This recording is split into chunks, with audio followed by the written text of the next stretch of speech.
بسم اللہ الرحمن الرحیم۔ یہ ہمارا صوفیزم اینڈ میڈیٹیشن کورس کا لیکچر نمبر 4 ہے۔ اس میں ہم مراقبہ کے بارے میں بات کریں گے، میڈیٹیشن کے بارے میں بات کریں گے۔ مراقبہ یا میڈیٹیشن کیا ہوتا ہے، کیسے کیا جاتا ہے، اس کی تیاری، اس کی شرائط اور اس کے بارے میں تفصیلات۔ اگر ہم مراقبہ کی ایکیڈیمک ڈیفینیشن کے اوپر جائیں، کتابی تعریف کے اوپر جائیں، تو مراقبہ کہتے ہیں ارتکاز قائم کرنے کو، توجہ کو، فوکس کو۔ لیکن ہم پریکٹیکل ڈیفینیشن کور کریں گے اور پریکٹیکلی مراقبہ سیکھیں گے انشاءاللہ۔ پریکٹیکل مراقبہ کی طرف آئیں تو اصل مراقبہ یہ ہوتا ہے کہ نفس کو پرواز کرانا، جسم سے باہر نکالنا، روحانی دنیا میں داخل کرنا، روحانی دنیا کا مشاہدہ کرنا۔ جس طرح قرآن پاک میں سورہ زمر آیت نمبر 42 میں اللہ تعالیٰ کا ارشاد پاک ہے کہ جب انسان سو جاتا ہے تو اس کا نفس قبض کر لیا جاتا ہے۔ اس آیت کی اگر ہم تفسیر میں جائیں، مثال کے طور پر تفسیر ابن کثیر سے میں نے جب اس کی تفسیر دیکھی، وہاں پہ کچھ تفسیری روایات ہیں جو اس آیت کا مطلب بیان کرتی ہیں۔ تو وہ تفسیری روایات اس طرح ہیں کہ اللہ کے رسول صلی اللہ علیہ وآلہ وسلم نے اس آیت کی تفسیر یا مطلب بتاتے ہوئے یہ بیان فرمایا کہ جب انسان سو جاتا ہے تو اس کا نفس آزاد ہو جاتا ہے، اس دنیا میں آسمان زمین کی سیر کرتا ہے، وہ لوگ جو پہلے سے فوت ہو چکے ہوتے ہیں ان کے نفوس سے ملاقات کرتا ہے اور پھر واپس آ جاتا ہے۔ اگر ہم اس تفسیر کو، اس آیت کے مطلب کو ذہن میں رکھیں تو اس کا مطلب یہ بنتا ہے کہ مراقبہ نفس کی پرواز کو کہتے ہیں۔ جس طرح سوتے میں نفس جسم سے آزاد ہو کر پرواز کرتا ہے روحانی دنیا کی، اسی طرح ہم جاگتے میں بھی محنت اور ریاضت سے اپنے نفس کو جسم سے باہر نکال کے روحانی دنیا میں پرواز کرا سکتے ہیں، اور اسی علم، اسی تربیت کا نام مراقبہ ہے۔ مراقبہ کے ذریعے ایک تو روحانی دنیا کا مشاہدہ کیا جاتا ہے، اور اس کے علاوہ روحانی دنیا کے سافٹ ویئر میں کچھ نہ کچھ ماڈیفیکیشن، تبدیلی، اپڈیٹس کرنے کا حق حاصل ہو جاتا ہے صاحب مراقبہ کو، اپنے اپنے مقام اور اپنے اپنے مرتبے کے مطابق۔ جیسا کہ حضرت سلطان باؤ رحمۃ اللہ علیہ فرماتے ہیں، آپ کا شعر ہے: میں شہباز کراں پرواز وچ دریا کرم دیہو، میری زباں تے کن برابر موڑاں کم قلم دیہو۔ اس شعر کا مطلب ہے کہ آپ اپنے آپ کو شہباز کہہ رہے ہیں، جیسے ہم نے لاسٹ لیکچر میں طائر لاہوتی کی بات کی تھی۔ اب یہ شہباز بھی ایک ویسا ہی لفظ ہے، اونچی پرواز کرنے والا۔ شہباز سب سے اونچی پرواز کرتا ہے پرندوں میں، اور مراقبہ کی دنیا میں نفس پرواز کرے گا تو آپ نے اپنے نفس کو شہباز کہا ہے کہ میں شہباز ہوں نفس پرواز کرنے کے بارے میں۔ کراں پرواز وچ دریا کرم دے ہوں، کراں پرواز کا مطلب ہے روحانی دنیا میں پرواز کرتا ہوں، میرا نفس پرواز کرتا ہے۔ آگے آپ اس کو لنک کر رہے ہیں اللہ تعالیٰ کے رحم و کرم سے، کہ اللہ تعالیٰ کی رحمت کے دریا میں پرواز کرتا ہوں۔ دوسرے مصرے میں فرماتے ہیں: میری زبان تے کن برابر، کن فیکون اللہ تعالیٰ کی ایک صفت ہے۔ جس طرح اللہ تعالیٰ نے اپنی کچھ صفات انسانوں کو بھی دی ہیں، جیسے دیکھنا، سننا، اسی طرح جو اللہ تعالیٰ کے نیک بندے ہوتے ہیں، اللہ تعالیٰ کا قرب حاصل کر لیتے ہیں، ان میں کن فیکون کی صلاحیت بھی اللہ تعالیٰ عطا فرما دیتے ہیں۔ وہ جو اپنی زبان سے کچھ بات کہتے ہیں تو ہو جاتی ہے۔ حضرت باہو یہاں پہ یہ فرما رہے ہیں کہ میری زبان تے کن برابر، یعنی کہ اللہ تعالیٰ نے مجھے محنت، ریاضت، مراقبہ کی محنت سے اتنا مقام دیا ہے کہ میں جو کچھ کہہ دوں اپنی زبان سے، اللہ تعالیٰ وہ پورا فرما دیتے ہیں۔ آگے کہہ رہے ہیں: موڑا کم قلم دہو، یعنی کہ قلم، لوح محفوظ، قلم سے جو چیز لکھی ہوئی ہے، لوح محفوظ پہ جو چیزیں لکھ دی گئی ہیں، میں اس میں بھی اللہ تعالیٰ کے فضل و کرم سے، اللہ تعالیٰ کی عطا سے اس میں تبدیلی، موڈیفیکیشن اس میں سے کر سکتا ہوں۔ یہ اللہ تعالیٰ نے مجھے مرتبہ دیا ہے، مقام دیا ہے۔ اس کی مثال اگر دنیا کے حوالے سے میں آپ کو دوں تو جس طرح دنیا میں وہ لوگ جن کے پاس سٹیٹس ہوتا ہے، ہائی سٹیٹس ہوتا ہے، یا ان کے پاس بہت زیادہ پیسہ ہوتا ہے، وہ بہت انفلوئنشل ہوتے ہیں اس دنیا میں، اپنی سوسائٹی کے لیے، اپنے ملک کے لیے، بعض اوقات پوری دنیا کے لیے۔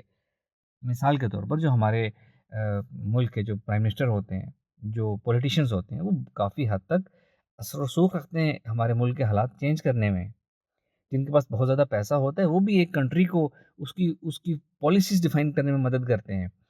جس طرح ہم مثال لے لیں اس کی بل گیٹس کی مثال لے لیں، ایلن مسک کی مثال لیں، یہ لوگ اتنے بڑے پیسے والے لوگ ہیں، یا جو بڑی بڑی کمپنیاں ہوتی ہیں، کوئی بھی کنٹری ان سے کنسلٹ کرتی ہے اپنے ایکسپورٹ امپورٹ پالیسیز بنانے میں، وہ بہت اثر و رسوخ رکھتے ہیں۔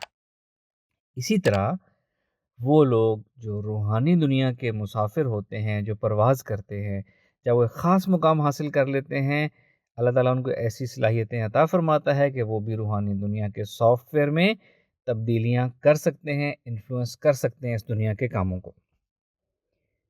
یہ تھی مراقبے کی مختصر سی تعریف۔ اب ہم آگے چلتے ہیں کہ جی مراقبے کے فوائد کیا ہوتے ہیں، دنیاوی فائدے کیا ہوتے ہیں، روحانی فائدے کیا ہوتے ہیں۔ پہلے ایک نظر دنیاوی فائدوں پر۔ فوکس امپروو ہوتا ہے، ارتکاز امپروو ہوتا ہے، مزاج میں ٹھہراؤ پیدا ہوتا ہے، وزڈم یعنی وجدان ملتا ہے، اور مراقبے کی ایک بہت خاص بات ہے کہ اس میں ینگ لک ملتی ہے۔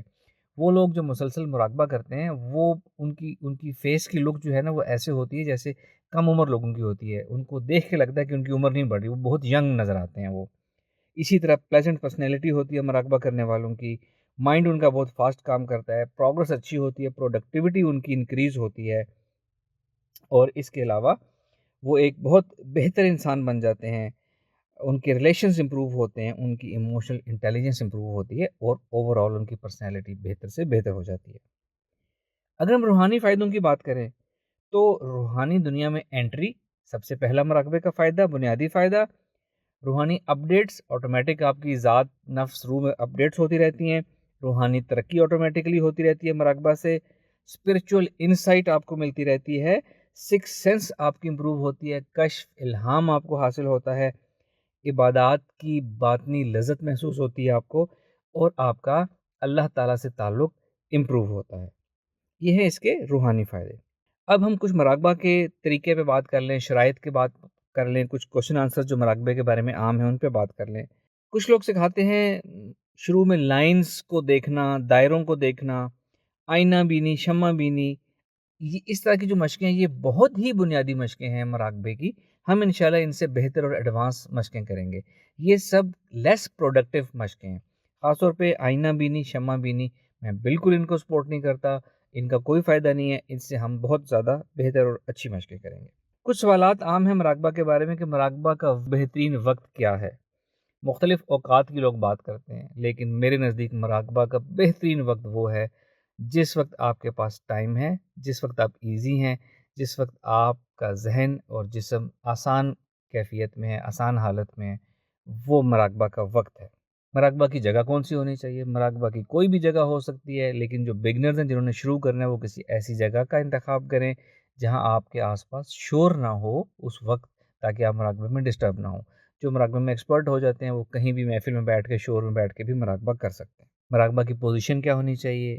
اگین کوئی بھی پوزیشن ہو سکتی ہے، کسی پوزیشن میں بھی مراقبہ کر سکتے ہیں آپ، چاہے آلتی پالتی والی پوزیشن میں بیٹھیں جس کو چوکڑی مارنا کہتے ہیں، جس کو یوگا والی پوزیشن کہتے ہیں، چاہے آپ نماز کی طرح دوزانہ ہو کر تشہد میں بیٹھتے ہیں اس طرح مراقبہ کریں، چاہے آپ کرسی صوفے پہ بیٹھ کے مراقبہ کریں، چاہے آپ لیٹ کے مراقبہ کریں، مراقبے کی کوئی بھی پوزیشن ہو سکتی ہے۔ لیکن جو بگنرز ہیں وہ لیٹ کر مراقبہ نہ کریں، کیونکہ اس میں آپ کو تو نیند آ سکتی ہے، تھوڑا سا مراقبہ سیکھ لیں پھر آپ لیٹ کے بھی کر سکیں گے۔ لیکن پوزیشن ایزی ہونی چاہیے جہاں آپ آسان ہوں، آپ کی باڈی ایزی ہو اور آپ کا ذہن ایزی ہو۔ مراقبے کے دوران اگر باڈی کوئی ہاتھ پاؤں آپ کو تھوڑا سا ہلانا پڑ رہا ہے تو ہلا سکتے ہیں، اس میں ایسی کوئی بات نہیں ہے۔ مراقبے کے لیے کون سے کپڑے، کس رنگ کے، کیسے کپڑے پہننے چاہیے؟ ویسے کپڑے جس میں آپ کا جسم ایزی ہے، آپ کا ذہن ایزی ہے، وہ مراقبے کے لیے کپڑے ہوں گے۔ مراقبہ کے لیے خوراک کیا ہونی چاہیے؟ وہی خوراک جو عام زندگی میں کھاتے ہیں آپ، وہی خوراک مراقبے کے لیے، کوئی خاص خوراک نہیں ہے، صرف یہ ہے کہ بہت زیادہ پیٹ بھرا ہوا بھی نہ ہو، تاکہ اس سے مراقبہ کریں گے الفا اسٹیٹ میں جائیں گے تو نیند آ جائے گی، غنودگی آ جائے گی، مراقبہ نہیں ہو سکے گا۔ بالکل پیٹ خالی بھی نہ ہو، بھوک بھی نہ لگی ہوئی ہو آپ کو، تاکہ مراقبے میں بار بار بھوک کا خیال نہ آئے، ارتکاز بن جائے، تو درمیانی کیفیت جو ہوتی ہے، اس کے علاوہ کوئی کھانے کا پرہیز وغیرہ کچھ نہیں ہے۔ مراقبے کا دورانیہ کتنا ہونا چاہیے؟ مراقبے کا کوئی اسٹینڈرڈ دورانیہ نہیں ہوتا، شروع میں ہم کم کم وقت سے مراقبہ کریں گے اور آہستہ جیسے جیسے آہستہ آہستہ آگے جائیں گے اس کا ہم دورانیہ بڑھاتے چلے جائیں گے، نیچرل رکھیں گے اس کو ہم۔ میں آپ کو مراقبات کی مشقیں دوں گا، جتنی دیر میں وہ مشق خود پوری ہو جائے گی وہ اتنا مراقبے کا وقت ہوگا۔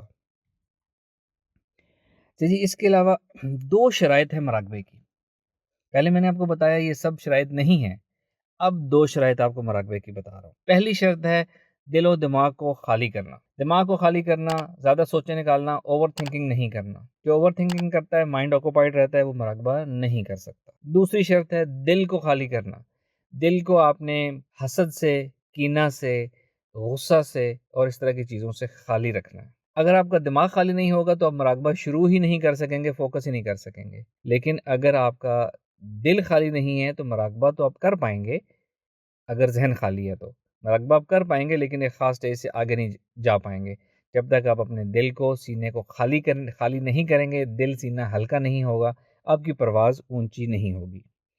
یہ تھی مراقبے کی پہلی شرط، دل و دماغ کو خالی کرنا۔ مراقبہ کی دوسری شرط ہے باقاعدگی، ریگولیرٹی۔ مراقبہ ایک ایسی چیز ہے جو ریگولرلی نہ کیا جائے تو بھول جاتا ہے، ہمیں ایسے لگتا ہے ہم زیرو پہ آ گئے ہیں۔ ایون جو مراقبے کے ایکسپرٹس ہوتے ہیں وہ بھی کچھ عرصہ مراقبہ نہ کریں تو مراقبہ لگتا ہے کہ بہت مشکل ہو گیا مراقبہ کرنا۔ ریگولیرٹی اس میں شرط ہے۔ مثال بالکل اس کی ایسے ہی ہے جیسے کمپیوٹر انٹرنیٹ پہ لگا رہے تو بڑا اچھا چلتا رہتا ہے، کچھ عرصہ وہ انٹرنیٹ سے ہٹا دیں اور پھر انٹرنیٹ پہ ایک دفعہ لگائیں تو پہلے تو اس کی سافٹ ویئر چیزیں اپڈیٹ ہوتی رہیں گی، میسیج آتے رہیں گے آپ کو، کافی اپڈیٹ ہونے کے بعد وہ ٹھیک چلنا شروع ہوگا۔ یہی مراقبے میں ہوتا ہے۔ یہ تھی آج کے لیکچر کی انفارمیشن۔ اب آپ کو میں ٹاسک دینے لگا ہوں۔ ٹاسک یہ ہے کہ آپ نے مراقبے کے لیے خود کو تیار کرنا ہے، ذہن بنانا ہے، جو چیزیں میں نے سمجھا دی ہیں سمجھ لینی ہے، ارادہ کرنا ہے کہ ہم نے مراقبہ سیکھنا ہے، مشکل نہیں ہے، ریگولیرٹی چاہیے، گائیڈ میں آپ کو سٹیپ بائی سٹیپ کرتا رہوں گا۔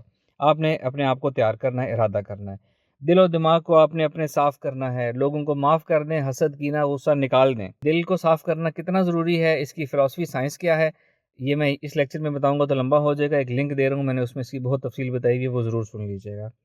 دماغ کو صاف کرنے کی ایک ایکسرسائز ہے، ذہن مائنڈ ریلیکسیشن ایکسرسائز ہے، بہت سے لوگ آپ میں سے اس کو جانتے ہیں، اس ایکسرسائز کو، وہ 3 سے 5 دفعہ کرنی ہے، اس کی بھی لنک دے رہا ہوں۔ اگلا سبق 3 دن بعد آئے گا، تب تک آپ نے روزانہ 3 دفعہ اپنے دماغ کو ریلیکس کرنا ہے، مائنڈ ریلیکسیشن ایکسرسائز کرنی ہے، دن میں 3 دفعہ، ٹوٹل 10 ٹائمز آپ نے اگلی ایکسرسائز آنے تک کر لینی ہے۔ اور اسی طرح اپنے دل کو صاف کرنا ہے، روز 1 دفعہ کریں تاکہ وہ پرمننٹلی دل کلیئر ہو جائے، آپ لوگوں کو معاف کرنا سیکھیں۔ تو آپ لوگ یہ ایکسرسائز کریں، دل و دماغ صاف کریں، اپنے آپ کو تیار کریں۔ اگلے لیکچر میں ہم مراقبہ کی پہلی مشق کریں گے انشاءاللہ تعالی۔ ملتے ہیں اگلی لیسن میں انشاءاللہ۔ تھینک یو، اللہ حافظ۔